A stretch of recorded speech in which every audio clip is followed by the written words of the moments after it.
Hello and welcome back to the Movie Memo Recaps. Today we are going to recap a 2018 movie titled 211. Please be advised that there will be spoilers ahead. The film begins in Afghanistan, where we see Donovan, an American businessman. At the time, Donovan and his secretary were laundering millions of dollars by transferring funds. After successfully transferring the funds, they intend to return to America soon. Meanwhile, outside the chamber, there are already numerous soldiers who are Donovan's guys. They would securely transport Donovan and his secretary out of Afghanistan while being well guarded. However, just as he was going to climb into the car, an RPG assault killed some of Donovan's men. Furthermore, the attackers proceeded to kill a large number of Donovan's men. The secretary attempted to flee, but she was slain by a single shot.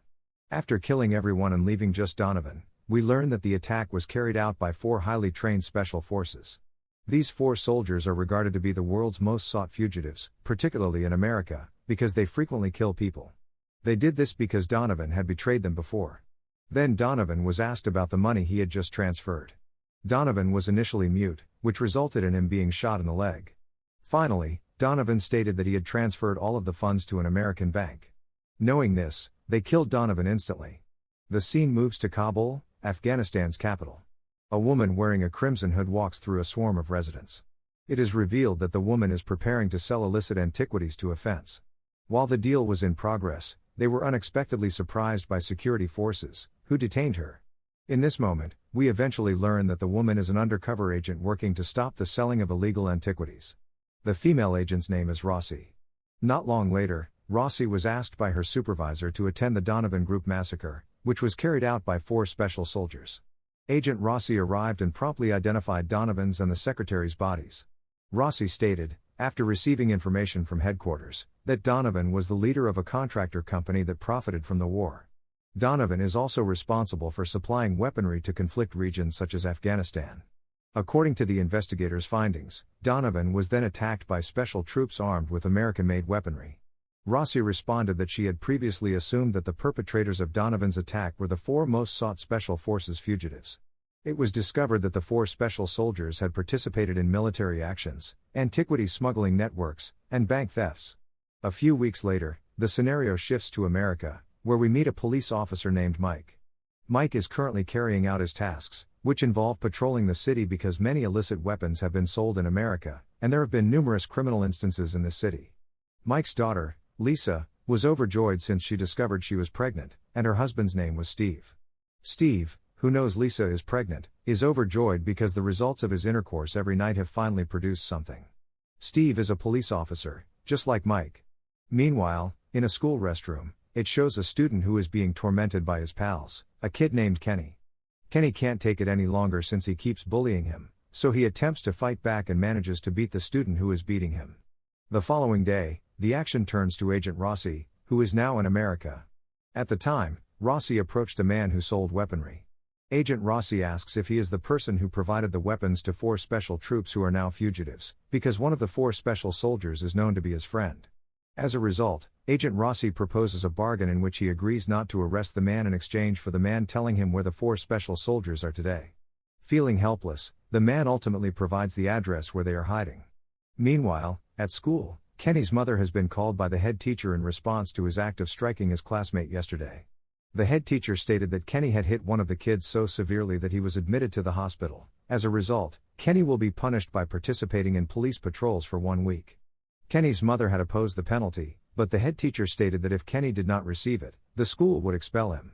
Finally, Kenny's mother agreed, provided her son would assist the police on patrols for 1 week. Returning to Mike, it is revealed that he is still frequently saddened by his wife's death. In addition, Mike is no longer on good terms with his daughter, Lisa. Lisa is dissatisfied with Mike because he is constantly preoccupied with work, to the point where he forgets his responsibilities to be the spouse of Lisa's late mother. Steve, Lisa's husband, continually encouraging Lisa not to hate Mike because, after all, Mike is Lisa's biological father. Mike then picked up Steve to take him to the office. Meanwhile, in a bank, millions of dollars in deposits have been deliberately saved. The bank turned out to be the target of a robbery by 4 special forces fugitives.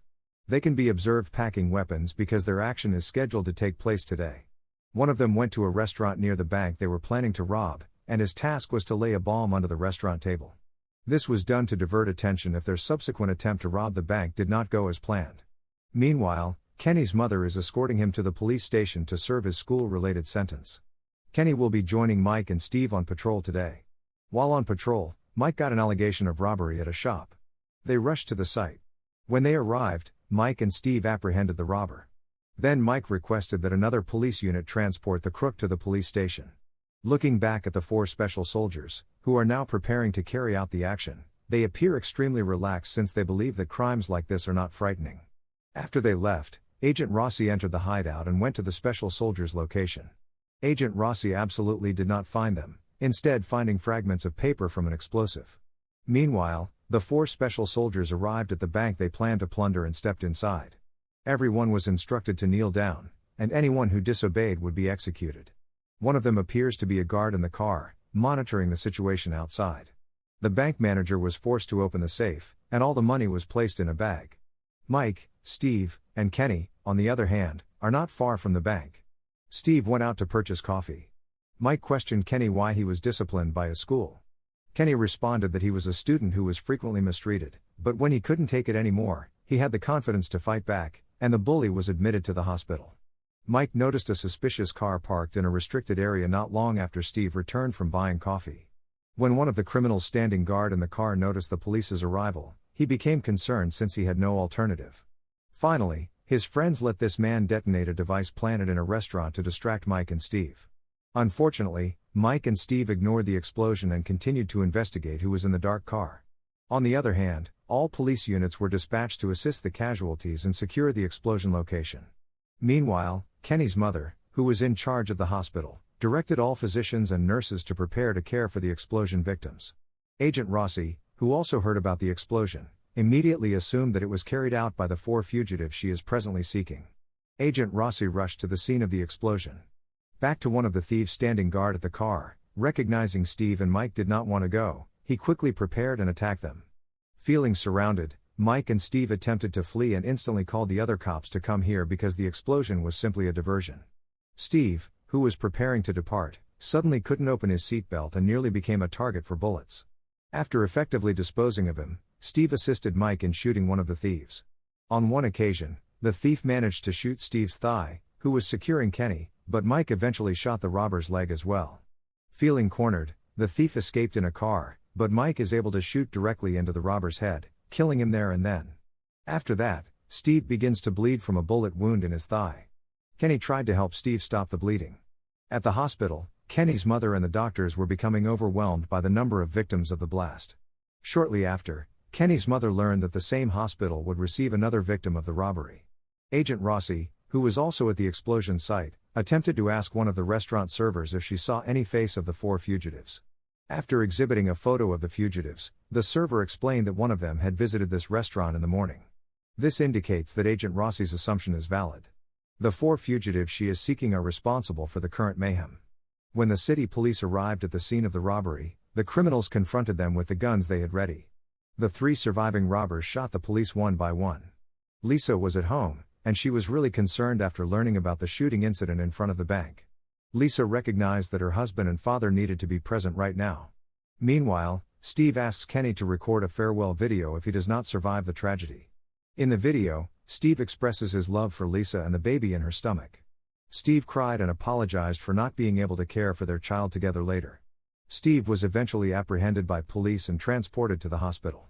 But Kenny was terrified and preferred to get into one of the cars. After Steve was loaded into the ambulance, Mike noticed that Kenny was not following. Mike received a call shortly after from Lisa, who inquired about his and Steve's well-being.